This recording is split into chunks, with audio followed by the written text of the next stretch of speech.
Hey guys, welcome back. So in this video, I'm going to show you how to nudge in a Reaper. So nudging allows you to move items, stretches, markers, or the cursors by tiny, precise increments.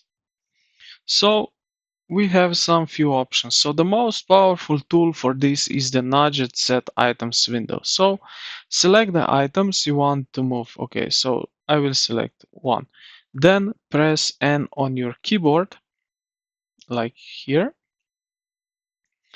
In this window that appears, you will see choose nudge to move relative to current position,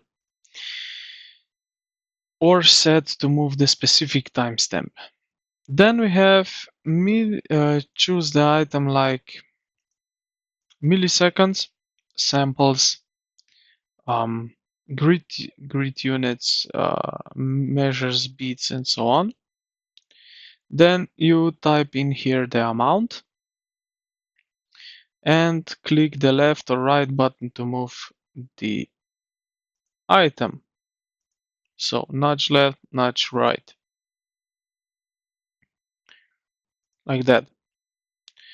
Now we can also do that. Sometimes you want the clip to stay in place but move the audio inside it. So you will hold Alt on Windows or Option on Mac, and then with the left click you will drag. So Alt, and now with the left